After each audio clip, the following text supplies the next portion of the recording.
The silence was the worst part. Kalen Vert always thought that pain would be his breaking point. The Corvin Alliance military training had prepared him for that. Simulations of broken bones, plasma burns, even vacuum exposure. But nothing had prepared him for this absolute, crushing silence. Floating amid the debris of what had once been the proud battlecruiser, Indomitable Vigil, Kalen drifted in his torn environment suit, staring at the emergency power indicator flashing an angry red on his wrist display. 97 minutes of life support remained. The suit's self-repair protocols had sealed the worst tears, but the damage was too extensive for a complete fix. The battle replayed in his mind. The sudden appearance of the unidentified vessels, their bizarre attack patterns that somehow anticipated the Corvin defensive algorithms, and the devastating precision of their weapons. The Indomitable Vigil, pride of the 7th Fleet, had been reduced to scattered debris in less than 20 minutes. Hold position, Commander Var. Commander Rorik had ordered through the crackling comms as escape pods jettisoned from the dying ship. Complete the data purge protocol. That's an order. Sir, the protocol can be initiated remotely. Kalen had objected, already sensing something wrong in the command. The remote systems are compromised. Manual override is required. Do your duty, Commander. Even as he had complied, moving through the shuddering corridors toward the central data core, Kalen had felt the first seeds of doubt. The purge protocol could absolutely be executed remotely. It was designed that way. And the urgency in Rorik's voice had seemed manufactured. By the time Kalen had reached the core and discovered that the data banks had already been physically removed, not destroyed but extracted, the final escape pods had launched. The explosion that followed had blown him into space along with a section of the hull. Now he floated, watching the oxygen level drop as methodically as the countdown at a Corvin military parade. The Corvin Alliance did not mount rescue operations for single officers, especially not when an entire fleet was in retreat. Efficiency and calculated strategic loss were the foundations of Corvin military doctrine. One commander was an acceptable sacrifice. Kalen closed his eyes. 92 minutes now. The silence pressed in, broken only by his own breathing and the occasional warning beep from his suit systems. The vastness of space seemed to mock his insignificance. He thought of his quarters back on Corvin Prime, sterile and precise, everything in its designated position. He had never questioned that orderly existence before today. The critical oxygen warning jolted him from his thoughts. The display now showed less than 60 minutes. The damage must be worse than the diagnostics had indicated. His breathing had become labored, each inhale requiring conscious effort. As consciousness began to dim at the edges, a faint ping echoed through his helmet. Kalen forced his eyes open, certain he had hallucinated the sound. But there it was, a weak signal on his short-range scanner. The signal pattern was unfamiliar, not conforming to any Corvin communication protocol he recognized. With trembling fingers, he adjusted the scanner's sensitivity. The signal strengthened slightly, definitely real, definitely close. And then he saw it. The ship materialized as if from nowhere, its silhouette unlike anything in the Corvin fleet registry. Where Corvin vessels were elegant studies in symmetry and geometric precision, this craft was a patchwork monstrosity. It looked as though it had been assembled from spare parts, with odd protrusions and mismatched hull plating. Various sections appeared to have been added as afterthoughts, creating an asymmetrical profile that would have horrified Corvin engineers. With the last of his strength, Kalen activated his emergency beacon, programming it to pulse in a universal distress pattern. His vision was tunneling now, the darkness encroaching from all sides. He couldn't even feel his fingers anymore as they fumbled with the controls. The strange ship grew larger in his vision, moving with surprising grace despite its ungainly appearance. A section of its hull slid open, revealing what appeared to be a cargo bay. A mechanical arm extended, graceful and precise, reaching toward him. The last thing Kalen saw before consciousness fled was the arm delicately plucking him from the void, pulling him toward the light of the open bay. Pain returned first, a good sign. Dead beings didn't feel pain. The sharp antiseptic smell came next, followed by voices that sounded distant and distorted. Kalen kept his eyes closed, assessing his situation through other senses as his training dictated. Definitely Corvin military. Look at those implants. Standard neural enhancers, combat grade. Will he live, Dr. Reeves? If he doesn't, it won't be for lack of trying. On our part, his physiology is similar enough to ours that the emergency transfusion took. It's the neural tech I'm worried about. Some of it's been damaged. Can you remove it? Too integrated with his nervous system. We'd kill him. Kalen counted 4 distinct voices, 2 female, 2 male, all speaking a language his translator identified as standard human English, a trade tongue from the outer systems. Humans. He had encountered them only in briefings and cultural orientation modules. A fragmented, undisciplined species with surprising technological achievements despite their chaotic social structures. He opened his eyes. The room swam into focus. A makeshift medical bay with equipment that appeared to be cobbled together from different technological eras and origins. A far cry from the sterile precision of Corvin medical facilities. Well, hello there, spaceman. The speaker was a human female of middle years, with short gray hair and eyes that seemed to evaluate and categorize him instantly. I'm Captain Eva Rostova. You're aboard the independent salvage vessel, Wanderer. Kalen attempted to sit up, but found himself restrained by both weakness and medical monitors attached to his chest and temples. Easy, said another human. This one a young male with unusual markings, tattoos, Kalen's cultural database supplied, covering most of his visible skin. Embedded in the young man's left temple was what appeared to be a crude, cybernetic interface. I'm Jax, chief engineer. You've been through quite the ordeal, friend. Ow. Kalen's voice emerged as a croak. The woman called Eva offered him water from a container. The simple kindness startled him almost as much as his rescue. How do we find you? Eva completed his question. Pure luck. We were on a supply run to the Carrick's trading post when we picked up your signal. Wasn't sure what we'd find. This sector has been hot since the Corvin fleet engagement 3 days ago. 3 days. Kalen processed this information. The battle, his abandonment, all had occurred 3 days prior. Your fleet left quite a mess, continued Jax, tapping at a diagnostic screen. Never seen Corvin ships take damage like that. Usually, you folks are the ones doing the damage. The enemy vessels, Kalen began. Gone by the time we arrived, Eva cut in, and your fleet in full retreat toward Corvin space. Care to tell us what a high-ranking Corvin commander was doing floating among the debris? Kalen hesitated. Alliance protocol was clear. Minimal information shared with non-Corvin entities, especially humans, whose allegiances were notoriously fluid. I was ordered to stay behind, he said carefully, to complete a mission objective. Must have been some objective, remarked a third human who entered the small medical bay. This one was female, young, with skin several shades darker than the others and hair arranged in complex braids. Since they left you to die. I'm Zara, by the way, navigation specialist. The bluntness of human speech was jarring after a lifetime in Corvin society, where communication was layered with careful implication and rank-appropriate phrasing. My assignment was classified, Kalen responded stiffly. Eva and Jax exchanged a look that Kalen couldn't interpret.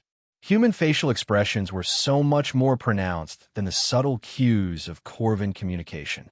Well, classified or not, you're in rough shape, said the fourth voice, a stocky human male who entered carrying medical equipment. I'm Dr. Reeves, ship's physician, though that's being generous. I was a trauma surgeon on Earth before. Career changes. The man's smile didn't reach his eyes.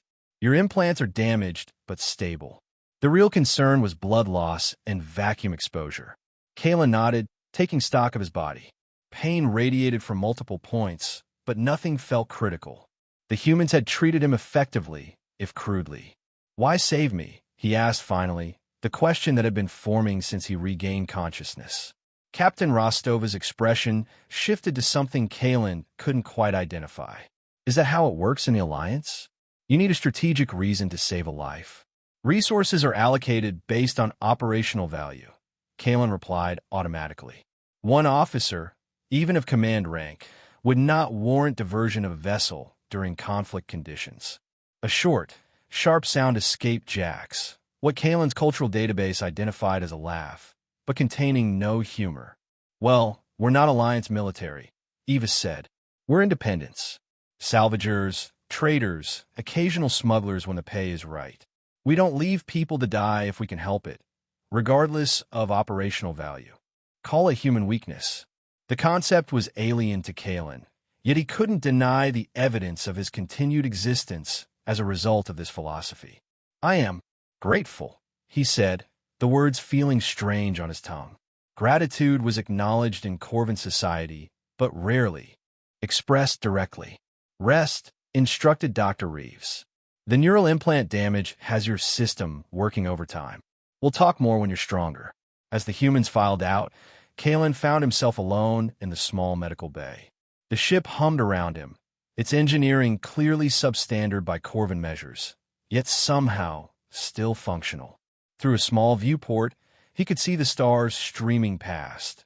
They were in motion, leaving the battle site behind, leaving Corvin space behind. For the first time since awakening, true unease settled over Kalen. He was alive, yes, but aboard an alien vessel, heading away from everything familiar, with growing suspicions about the mission that had nearly killed him. The silence of space had been replaced by the chaotic sounds of human machinery and voices, but the isolation remained. He was adrift in more ways than one. Days passed aboard the Wanderer, and Kalen's strength gradually returned. Once Dr. Reeves cleared him for limited movement, he began to explore the vessel, always accompanied by at least one crew member, ostensibly to assist him if needed, but Kalen recognized a guard when he saw one, regardless of species. The ship was a marvel of contradictions. By Corvin standards, it was an engineering disaster. Systems cobbled together from different technological generations, repairs made with whatever materials had been available, corridors that meandered rather than following efficient layouts. Yet somehow it all worked, and often with surprising effectiveness. The crew was equally perplexing. Beyond the 4 humans he'd already met, there was a Laxtani engineer named Trill whose species had been classified as a minor trading partner in Corvin databases, and a silent, hulking being called Mox whose species Kalen didn't recognize at all. They operated without the rigid hierarchy Kalen was accustomed to, yet tasks were completed efficiently, often accompanied by casual conversation or even music, a concept completely foreign to Corvin work environments. You look confused, observed Jax, finding Kalen staring at a jury-rigged power coupling that by all engineering principles should have failed catastrophically, but instead hummed along merrily. This entire vessel confuses me, Kalen admitted.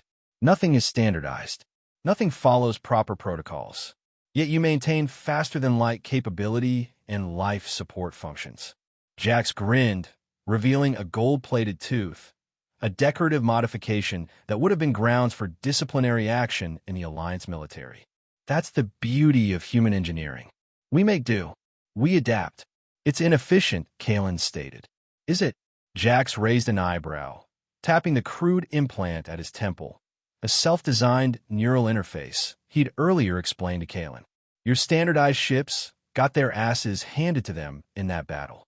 Meanwhile, this inefficient bucket of bolts is still flying, and we managed to save you in the process.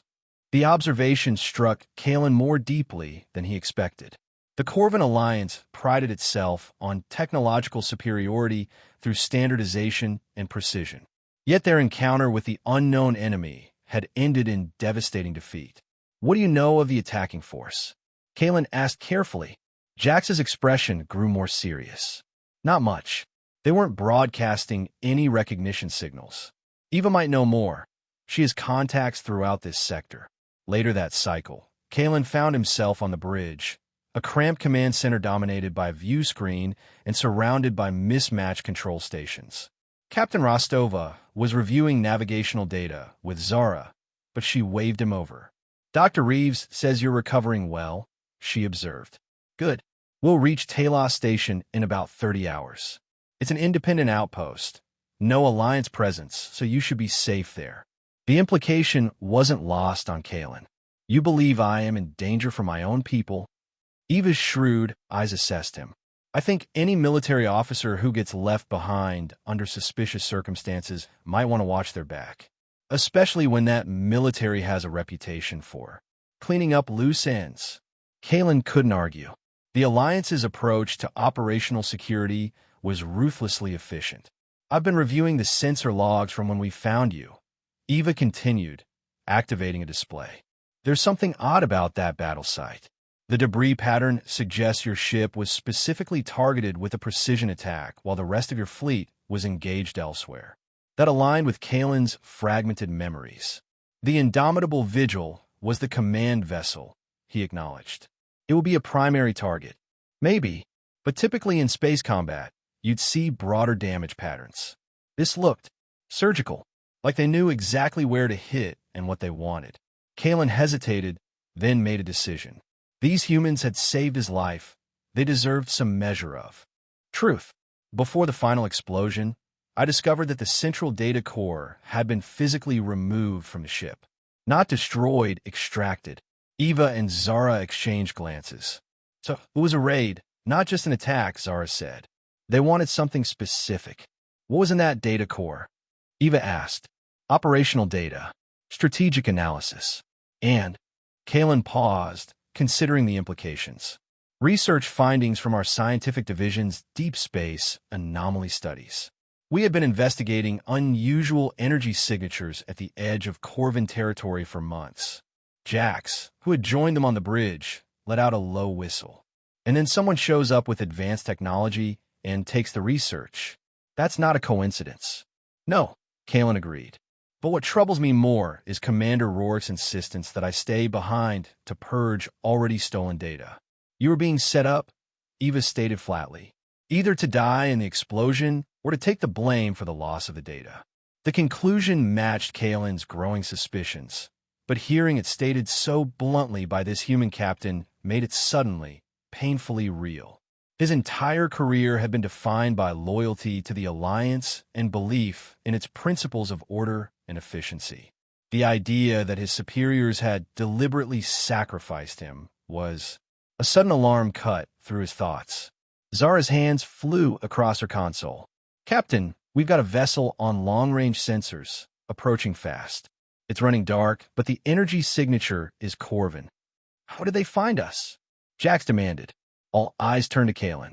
I have no tracking devices that I'm aware of, he said, though even as the words left his mouth, he thought of his neural implants. Eva seemed to follow his thought. Could they track your implants? Possibly, though the range would typically be limited to a few light minutes. Unless... He stopped, the realization hitting him.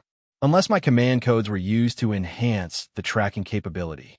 Commander Rourke would have that authority. Well, he's found you, Eva said grimly, studying the sensor readings. And that's no rescue ship. It's a Shadow Blade class stealth corvette. Alliance Special Operations.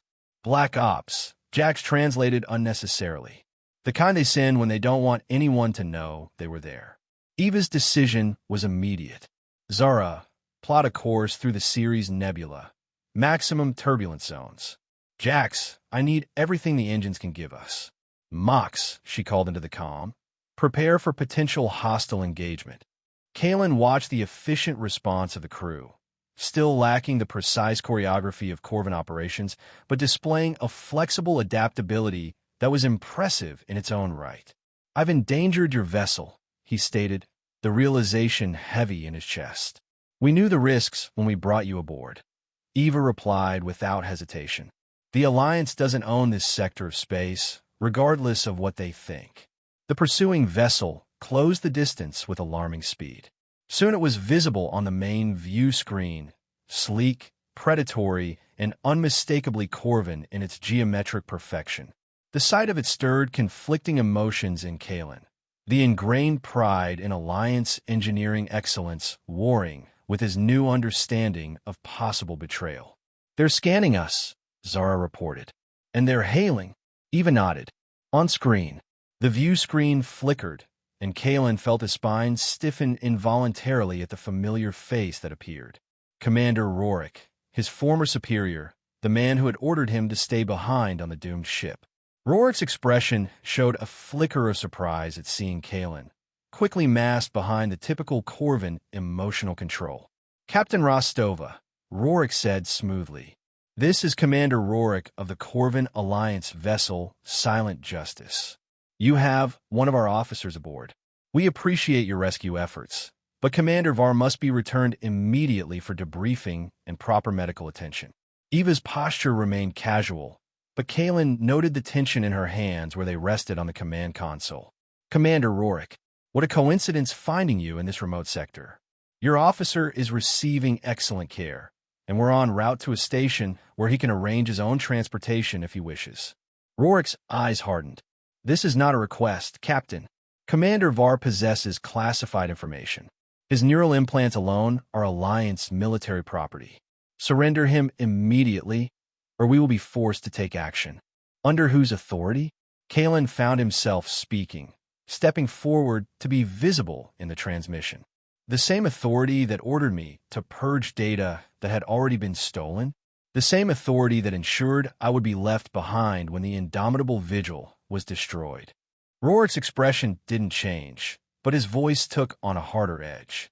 "You're confused, Commander Var. Your implants were damaged in the attack. You're not thinking clearly. Return to your people, and all will be explained." Eva cut in. "I think he's thinking very clearly for the first time." In transmission, the screen went dark. "Zara, status of the nebula approach. 3 minutes to entry point. But Captain, they'll follow us in." "That's the plan," Eva said with a grim smile. "Jax, vent plasma from the secondary exhaust ports as we enter. Let's give them something to chase through the turbulence." The view screen showed the approaching nebula, a vast cloud of gas and dust particles, charged with electromagnetic energy that played havoc with sensors and navigation systems. Not a place any Corvin captain would choose to enter without absolute necessity. "They're powering weapons," Zara warned. The first shot came as a warning, a precision blast that passed just above the Wanderer's hull, close enough to be felt as a shudder through the ship. "They won't risk destroying us outright," Kalen analyzed. "Not if they want me intact, or at least my neural implants. They'll aim to disable. Then we use that," Eva decided. "Jax, reroute power from the forward shields to engines. Make them think we're more vulnerable than we are." "Are you insane?" Jax protested, even as his fingers flew over his console. "That leaves us exposed if they do decide to take a real shot." "They won't," Kalen assured him. "Standard Alliance engagement protocols prioritize capture over destruction when retrieving classified assets." The Wanderer plunged toward the nebula, the pursuing corvette closing rapidly. Another shot, this one striking the aft section with calculated precision, enough to damage non-essential systems but not to cripple. "Shields at 60%. Jax called. "Keep going," Eva ordered. "Nebula perimeter in 30 seconds." The static discharge from the nebula's edge began to interfere with the view screen, creating ghostly streamers of light across the display. As they crossed the threshold, Jax triggered the plasma vents, creating a luminous trail behind them. "Cutting main engines," Eva announced. "Switching to maneuvering thrusters only. Zara, find us the densest particle cluster you can." The Wanderer dived deeper into the nebula, now navigating solely on Zara's instincts and the short-range sensors that could still penetrate the electromagnetic interference. Behind them, the Corvin vessel pursued the plasma trail with methodical determination. "They'll realize the trick soon," Kalen warned. "We just need them to commit to a search pattern," Eva replied. "Mox, status on the defensive measures?" The large, silent crew member's voice rumbled through the comm. "Ready, Captain. Execute on my mark." The Wanderer drifted into a particularly dense cloud of ionized particles, its systems powered down to minimal levels. On the sensor display, the Corvin vessel continued following the fading plasma trail, now several kilometers away. "They're reacting," Zara reported. "Course change. They've spotted the deception." "Now Mox," Eva ordered. From the Wanderer's cargo bay, a series of small projectiles launched into the nebula. Simple devices, Kalen realized, but ingenious. They began generating electromagnetic pulses that mimicked a ship's drive signature, creating multiple false targets throughout the particle cloud. The Corvin vessel hesitated, its sensors confused by the sudden proliferation of potential targets. In a structured environment, Alliance tracking systems were unparalleled, but this chaotic setting nullified their advantage. "They're splitting their scan focus," Zara observed, "trying to isolate the real signature. Time to introduce more variables," Eva decided. "Jax, give me a short burst from the main engines, then immediate cutoff. Zara, plot a course tangential to their current search pattern." The maneuver was executed with precision that surprised Kalen. The Wanderer surged briefly, then went dark again, drifting in a new trajectory while the Corvin ship continued methodically testing each false signature. "They're firing on the decoys," Zara reported with a grin, wasting energy and revealing their position with each shot. For nearly an hour, the cat-and-mouse game continued through the nebula. The Corvin vessel grew increasingly aggressive, firing on multiple decoy signatures, while the Wanderer used minimal power and a natural cover of the particle clouds to maintain distance. Finally, Eva made her move. "They've committed to the eastern quadrant. Take us west, full power to engines. We'll exit the nebula and make the jump to Talos before they realize we're gone." The Wanderer's engines roared to life, pushing through the turbulence toward the edge of the nebula. On the sensors, the Corvin vessel immediately detected the power surge and changed course in pursuit. "They're gaining," Jax warned. "Their engines are military-grade. We can't outrun them in open space." "We don't need to outrun them," Eva replied. "We just need to reach jump coordinates." Zora, calculating now, but the nebula interference is slowing the nav computer. Kalen moved to Zara's station. "Allow me," he said, his fingers flying over the unfamiliar console. Corvin officers are trained to calculate emergency jumps manually. Zara hesitated only briefly before sliding aside. Kalen accessed the navigational data, his damaged neural implants straining but functional enough to process the complex multidimensional equations needed for a safe jump. "Coordinates locked," he announced moments later. "But we need to clear the nebula's electromagnetic field before initiating." The Wanderer burst from the edge of the nebula into clear space, engines straining. Behind them, the Corvin vessel emerged as well, immediately firing a more serious volley that rocked the ship violently. "Shield failure on decks 3 and 4. Jax shouted over the alarm klaxons. "They're done playing nice," Eva grimaced. "Jump status. Field is clear, coordinates set," Kalen confirmed. "But the drive needs 15 seconds to initialize." "We don't have 15 seconds," Zara warned as the sensors showed the Corvin vessel preparing another, more powerful weapon sequence. Suddenly, Jax slammed his hand down on his console. "Initiating emergency protocol, Omega." The lights dimmed throughout the ship as power was diverted. From the aft section, a series of modified mining charges launched toward the pursuing vessel. "Mining charges won't penetrate their shields," Kalen began, but Jax cut him off. "They're not meant to. They're loaded with concentrated nebula particles, highly reactive to energy fields. As the charges detonated in the space between the ships, they released clouds of the ionized particles. The Corvin vessel's energy shields reacted violently with the material, creating a cascading power fluctuation that temporarily disrupted their weapons targeting. "Brilliant," Kalen breathed, genuinely impressed by the improvised tactic. "Jump drive online," Zara announced. "Before we go," Eva said sharply, "open a channel." The view screen flickered to life, showing Commander Rorik's face, now tense with barely controlled anger. "This isn't over, Rostova," he stated flatly. "That officer and the information he carries are Alliance property."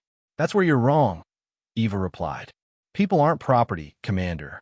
And whatever game the Alliance is playing with that research data you let get stolen, you can play it without Kalenvar."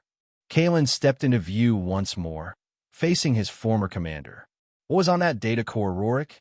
What was so important that you sacrificed an entire battlecruiser and its commander to cover it up?"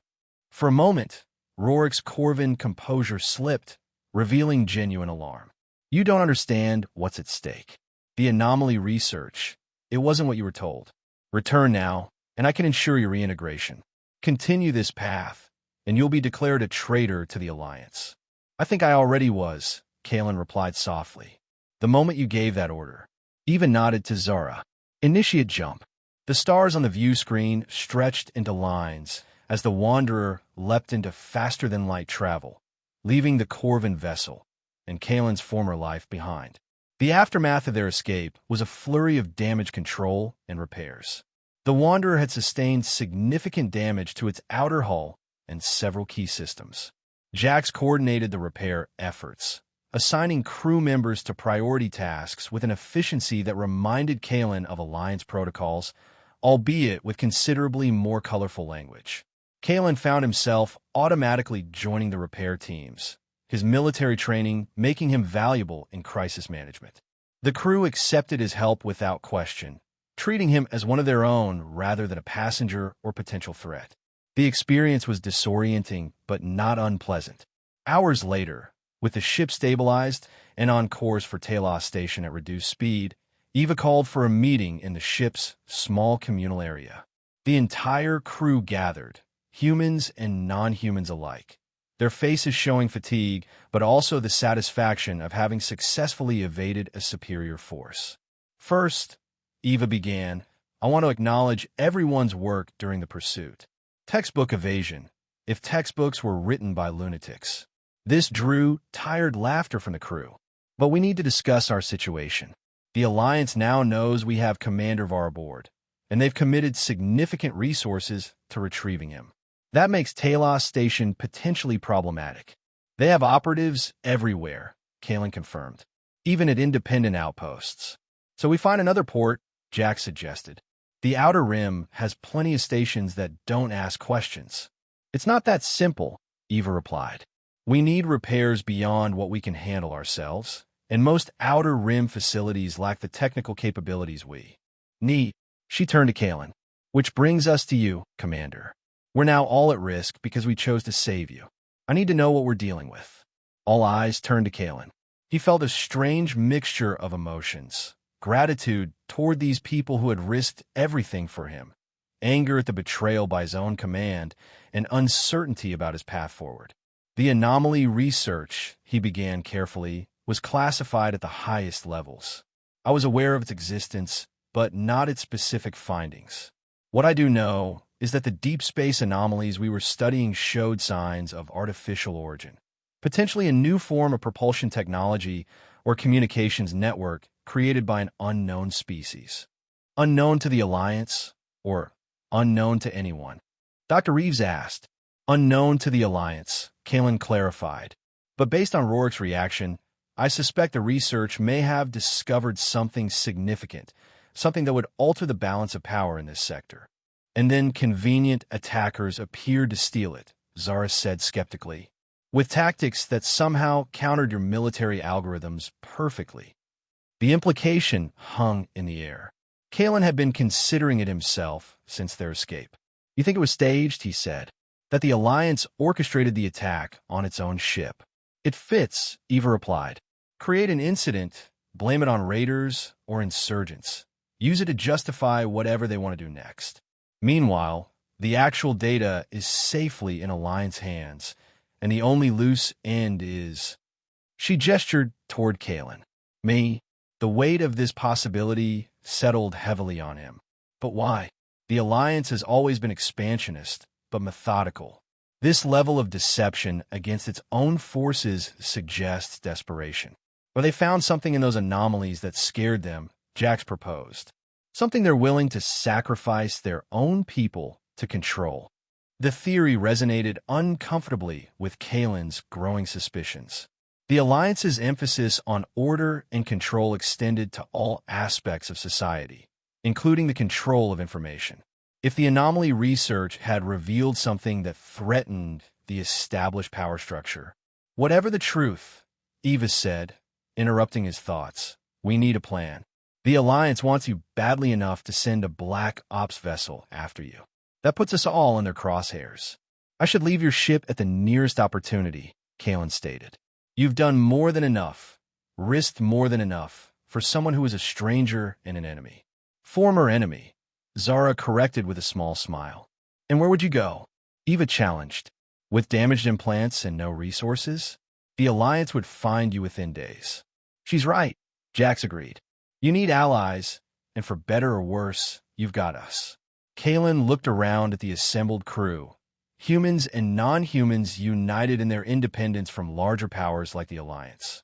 Their offer of continued protection defied all logic by Corvin standards.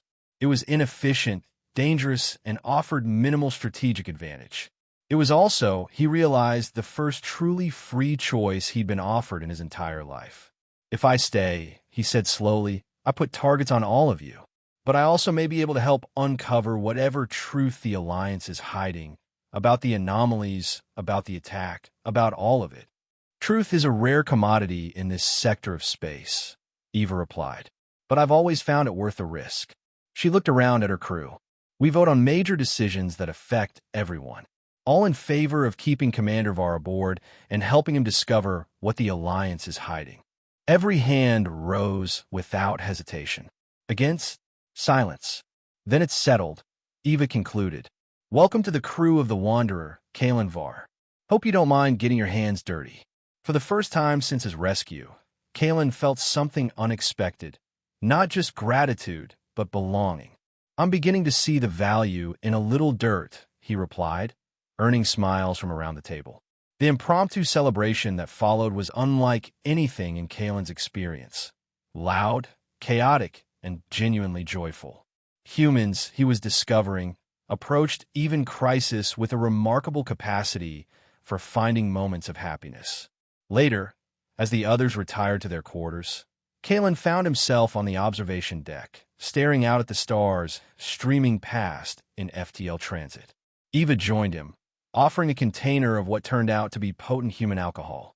Credit for your thoughts? She asked. I'm trying to reconcile everything, he admitted. My training tells me to complete my mission at any cost, to return to the Alliance. But the evidence suggests my mission was a deception from the start. Hence the drinking, Eva noted dryly, taking a sip from her own container. Tell me something, Kalen said after a moment. Your crew voted unanimously to help me, to risk their lives. For someone they've just met. That wouldn't happen on a Corvin vessel. Eva considered this. In the Alliance, everything is about the collective, right? The greater good, the strategic advantage. The individual is secondary. It's efficient, Kalen replied automatically, then paused. At least, that's what we're taught. Out here in the independent sectors, we've learned something different. Every person matters. Not because it's efficient or strategic, but because it's right. Because today it's you who needs help, tomorrow it might be me. She gestured toward the vastness beyond the viewport. Space is cold and unforgiving enough without us adding to it. The concept seemed so simple yet profound. The Corvin emphasis on collective achievement had always made sense to Kalen, until he'd been deemed expendable by that same collective. What happens now, he asked. Now, we make repairs at a smaller outpost I know, one without Alliance ties. Then we start digging. If the Alliance is willing to sacrifice one of their commanders to keep something secret, then a lot of other people might be at risk too. She turned to face him directly, including those independent colonies near the anomaly research sites. You're suggesting we investigate the anomalies ourselves. Got anything better to do with your new life of freedom? Eva's smile was challenging. For the first time since his rescue, Kalen felt a sense of purpose returning. Not duty as defined by the Alliance, but something more personal. I believe I may have the clearance codes to access some of the preliminary research data from remote servers. If my command credentials haven't been revoked yet. See? Already proving your worth to the crew. Eva clapped him on the shoulder. Get some rest, Kalen. Tomorrow we start your new life as a disgraceful deserter and traitor to the Alliance. You make it sound so appealing, he replied dryly, surprising himself with the hint of humor. Eva laughed. You're adapting faster than you think. As she left him alone with the stars, Kalen considered her words. Everything he had been, his rank, his position, his certainties about the Alliance and its principles, all of it had been stripped away in a matter of days. Yet here he stood, still breathing, still thinking, beginning to see possibilities beyond the rigid parameters of his former life. The silence of space no longer seemed so terrifying. 2 days later, the Wanderer arrived at Meridian, a mining outpost built into a small asteroid. Too insignificant to warrant Alliance attention, it served the independent miners and small trading vessels that operated in the sector. The station's repair facilities were basic but functional, and more importantly, its administration had no love for the Alliance. While Jax supervised the repairs, Kalen worked with Zara to access the remote research databases using his command codes. To his surprise, the codes still functioned, though they triggered security alerts that forced them to work quickly and download only fragments of data before disconnecting. They're either sloppy or overconfident, Zara observed as they analyzed their findings in the ship's small data lab. Or they wanted you to try this. Possibly, Kalen agreed, studying the fragmented research data, but what we have is still revealing. These readings from the anomalies show consistent patterns, not random phenomena, but deliberately modulated energy signatures, communications, or navigation markers. The pattern resembles quantum positioning systems, but far more advanced than anything the Alliance has developed. He pointed to a sequence of data points, and these timestamps show the signals intensifying 3 months ago, just before the Alliance increased patrols in the sector. They brought their findings to Eva, who had returned from meeting with her contacts on the station. Her expression was grim as she reviewed their data. My sources confirm unusual Alliance military movements, she reported. They're establishing a perimeter around the sector where the anomalies are strongest. Officially, it's a security operation against piracy. And unofficially, Dr. Reeves asked, joining them. Unofficially, several independent research vessels that ventured too close to the anomaly zones have disappeared. No distress calls, no debris. Just gone. Kalen felt a chill at this information. The Alliance doesn't have the technology to eliminate vessels without a trace. Maybe that's why they're so interested in the anomalies, Jack suggested. Someone out there has technology that makes them nervous. The implications hung heavily in the air. If an unknown entity possessed technology far beyond Alliance capabilities, it could shift the balance of power throughout known space. The Alliance's desperate attempts to control the information made more sense in this context. We need to see one of these anomalies for ourselves, Eva decided. The data points to the strongest signals coming from the Helios drift near the edge of charted space. That's a week's journey, even at maximum speed, Zara warned. And it takes us right past 2 Alliance patrol zones. Then we'd better get the repairs finished quickly and plot a careful course, Eva replied. If the Alliance is this desperate to control information about these anomalies, the truth must be worth finding. The decision was made, and the crew set about preparing for their journey. Kalen found himself fully integrated into their planning sessions, his knowledge of Alliance patrol patterns and security protocols proving invaluable. The trust they placed in him, a former enemy officer, remained surprising but increasingly felt natural. That night, as final repairs were completed, Kalen stood in his small quarters examining his Corvin uniform. The insignia of his rank, Commander, 7th Fleet, Strategic Operations, gleamed in the low light. He had worn it with pride for so long, never questioning the authority it represented. With deliberate movements, he removed the insignia and set it aside.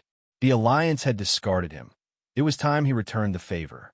A soft chime announced a visitor at his door. It slid open to reveal Jax, carrying what appeared to be civilian clothing. "Thought you might need these," the engineer said, setting the bundle down. "Your uniform tends to attract attention in independent space. Not the good kind." Kalen nodded his thanks. "I'm beginning to understand that." Jax lingered, his expression curious. "Can I ask you something? What was it like in the Alliance? All that order and discipline." It was. Kalen searched for words that would make sense to someone raised in the chaotic freedom of independent space. It was certain.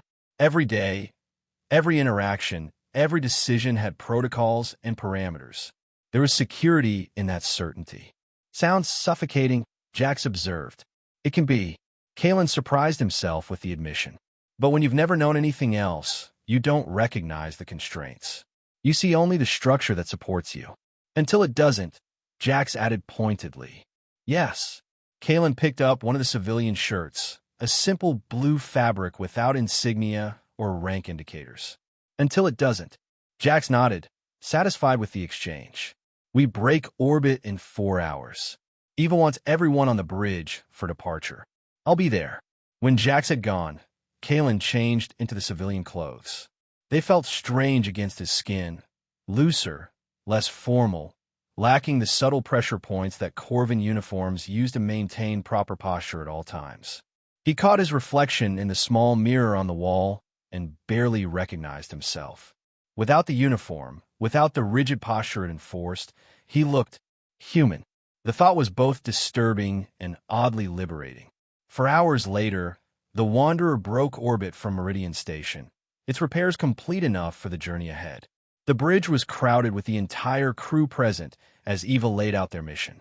Our course takes us to the edge of charted space, she explained, indicating their route on the navigation display. We'll need to pass through 2 sectors with Alliance patrol presence. Fortunately, we have their patrol schedules. She nodded toward Kalen, who had provided the information. The first patrol zone is light, routine security around shipping lanes, Zara added. The second is more problematic. It's a direct security cordon around the anomaly research zone. Can we bypass it entirely? Dr. Reeves asked. Not without adding 5 days to our journey, Eva replied. And time may be critical. If the Alliance is mobilizing around these anomalies, something is happening. We use the shadow of the Kairos asteroid field, Kalen suggested, pointing to a dense cluster on the navigational display. The patrol vessels maintain a standard distance from the field due to interference with their sensors. If we navigate through the outer edge of the field itself, we can remain undetected. That's risky navigation, Zara noted, though her expression showed interest rather than rejection. You've handled worse, Eva said confidently. Set course for the Kairos field. Maximum speed until we reach Alliance patrol zones. Then we go dark and quiet. The journey to the first patrol zone was uneventful, giving Kalen time to continue analyzing the fragmented research data they had retrieved. The patterns in the anomaly signals were becoming clearer, definitely artificial, and operating on principles that seemed to manipulate space-time in ways Alliance science had only theorized. As they approached the first Alliance patrol zone, the Wanderer powered down to minimal systems, its signature reduced to that of a small mining vessel. They passed 3 Alliance patrol ships without incident, Kalen's knowledge of identification protocols allowing them to provide convincing responses to routine hails. The second patrol zone proved more challenging. The density of Alliance vessels had increased even since Kalen's most recent intelligence, suggesting escalating concern about the anomalies. They're establishing a full quarantine perimeter, he observed as they monitored patrol movements from the edge of sensor range. Those aren't just patrol vessels. They're deploying space-to-space missile platforms. Against what? Jax wondered. Were they so afraid might come through these anomalies?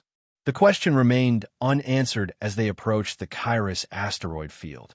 The dense collection of space rock and ice would provide cover, but navigating its edges required precision that tested even Zara's considerable skills. Reducing speed to 1/4, she announced as they entered the field's periphery. Maneuvering thrusters only. For hours, the Wanderer crept through the field, each adjustment of their course requiring careful calculation to avoid both the asteroids and detection by the Alliance vessels. Twice they were forced to power down completely and drift when patrols came too close for comfort. During one such silent drift, as they waited for an Alliance cruiser to pass beyond detection range, Kalen found himself next to Eva in the dimly lit bridge, watching the patrol vessel's lights through the viewport. I serve on a ship like that, he said quietly. The Resolute Purpose. My first command posting. Do you miss it? Eva asked. Kalen considered the question seriously. I miss the certainty, he admitted, knowing exactly where I belonged in the order of things. But I'm beginning to understand what that certainty cost. Freedom, Eva suggested. Yes, and something else. He struggled to articulate the growing awareness within him, the capacity to question, to wonder if there might be better ways than those I was taught. Eva's smile was knowing. That's the most dangerous thing the Alliance fears, you know? Not weapons or technology from beyond their borders, but ideas. Questions. Alternatives to their perfect order. The observation resonated uncomfortably with Kalen's emerging understanding of his former life. Before he could respond, Zara's voice broke the moment. Alliance cruiser is beyond detection range. We can power up and continue. The Wanderer resumed its careful journey through the asteroid field. 6 hours later, they emerged on the far side, beyond the Alliance patrol cordon and into unclaimed space. Ahead lay the Helios drift and the strongest concentration of the anomalies they sought. Long-range sensors are picking up unusual energy readings, Zara reported as they approached the coordinates. Definitely matching the patterns in the research data, but significantly stronger. On screen, Eva ordered. The main view screen shifted to show the space ahead, seemingly empty to visual observation, but the sensor overlay revealed rippling distortions in the fabric of space itself, pulsing with energy that defied standard classification. Beautiful, Jax breathed, his engineer's mind clearly fascinated by the phenomena. And artificial, Kalen added, studying the patterns. These are not natural formations. As they drew closer, the visual distortions became apparent even without sensors, shimmering areas of space that seemed to fold and unfold upon themselves. The Wanderer's systems began to register interference, subtle at first but intensifying as they approached. Keep us at a safe distance, Eva instructed Zara. Let's observe before getting too close. Captain, Kalen said urgently, pointing to a secondary display. There's a structure inside the largest anomaly field. It's phasing in and out of detection. The sensors focused on the area he indicated, revealing a massive construct unlike anything in Alliance records.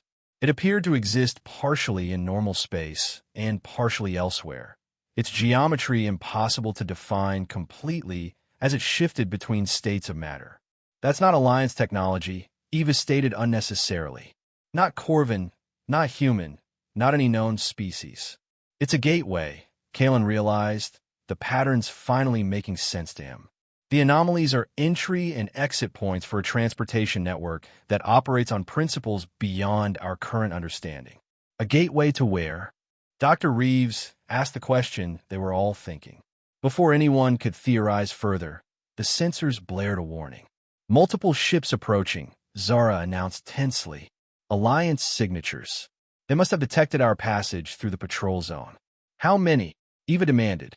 3 vessels, including a heavy cruiser. They're on an intercept course, weapons hot. Can we outrun them? Jax asked, already diverting power to the engines. Not the cruiser, Kalen answered grimly. And they'll have called for reinforcements. We have perhaps 20 minutes before we're surrounded. Eva's expression hardened with determination. Then we make those minutes count. Zara, take us closer to the anomaly structure. Captain, Zara questioned, surprised by the order.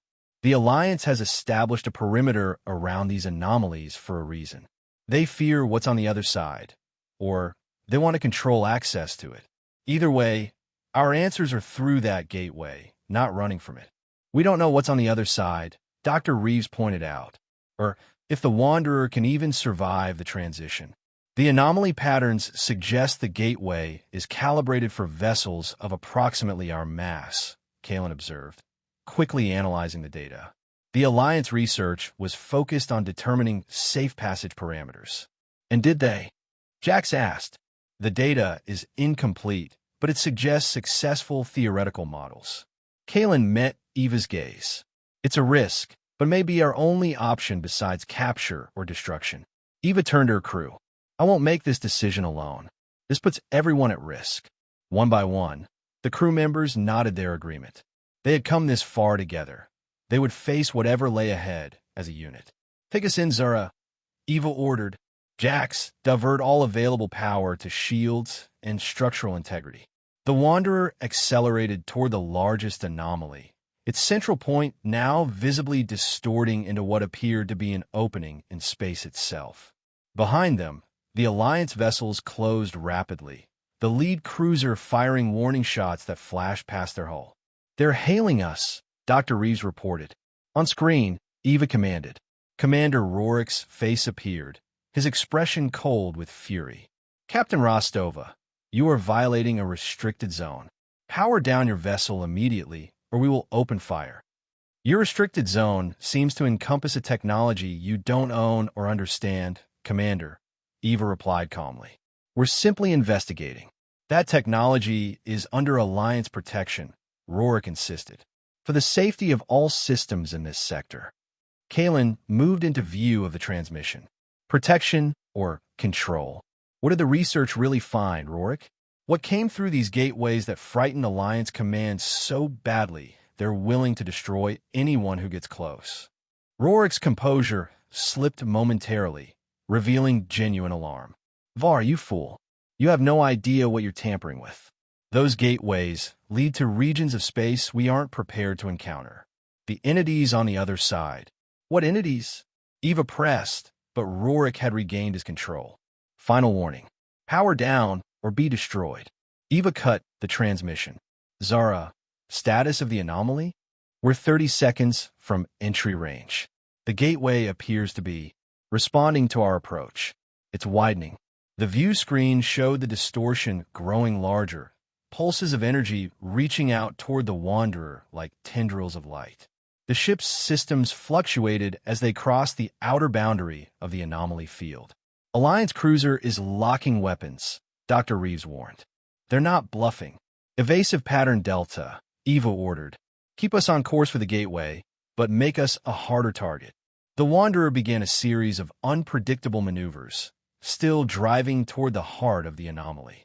The Alliance cruiser fired, a full weapons volley that would have crippled them had Zara not anticipated the attack pattern.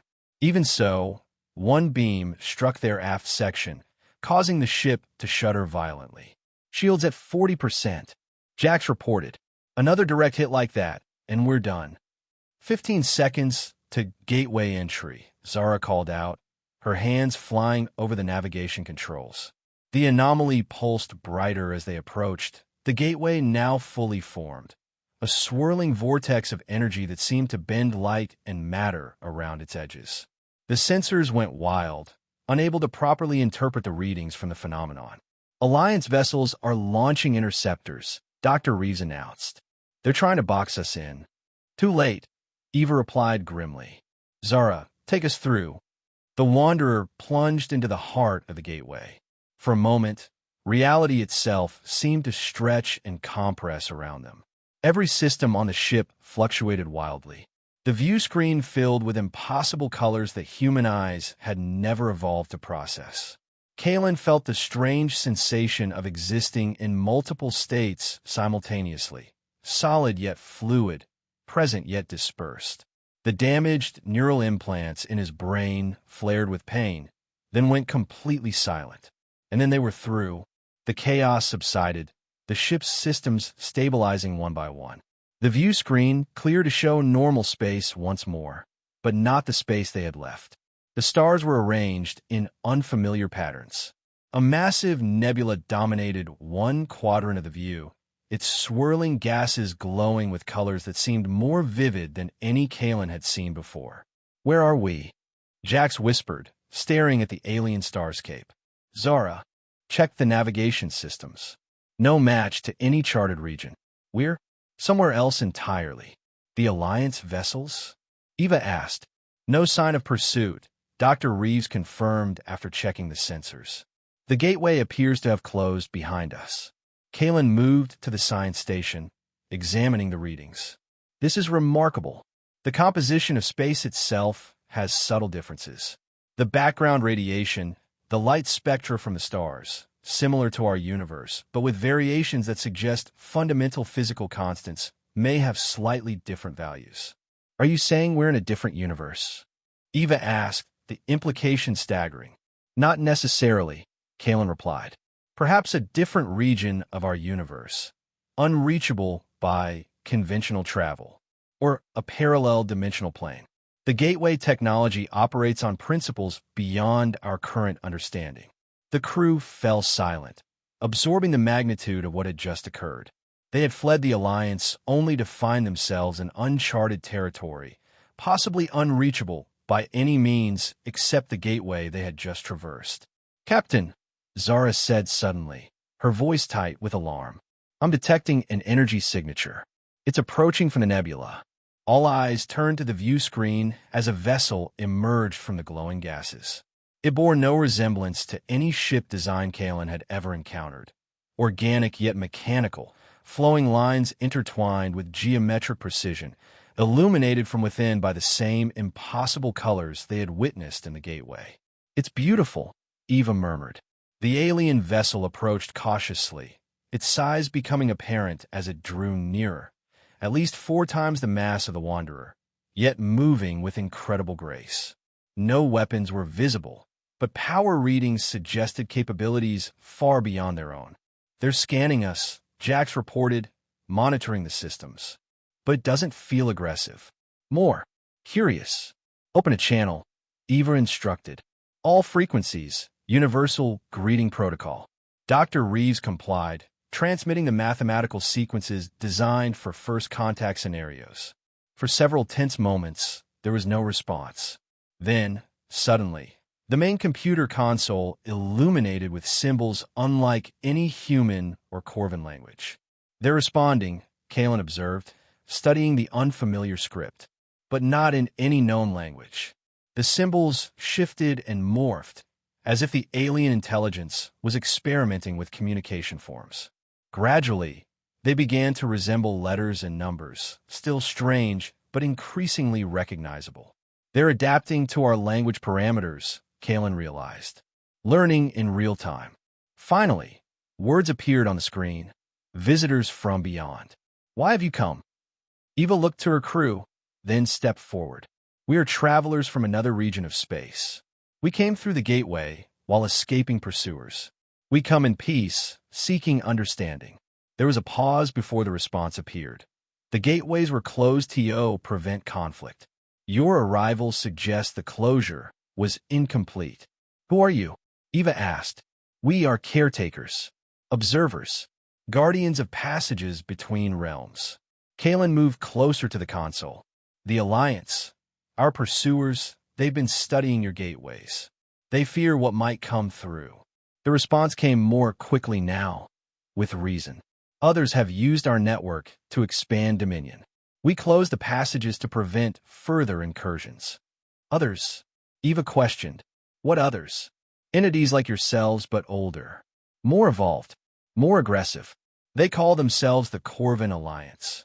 Kalen felt as though the deck had dropped from beneath him. He exchanged shocked glances with Eva and the others. "That's impossible," he said. "We just fled from the Corvan Alliance. I was an officer in their military." A long pause followed before the next message appeared. "Interesting. The patterns align. You have encountered their mirror in your realm. Here, they expanded through our gateways centuries ago. They claimed many worlds before we could seal the passages." "Are you saying," Eva began carefully, "that the Corvan Alliance we know is somehow connected to the one in this realm?" "The multiverse contains iterations, variations. In some, your alliance has just begun its expansion. In others, IT has already fallen. In this realm, IT grows powerful beyond your imagining.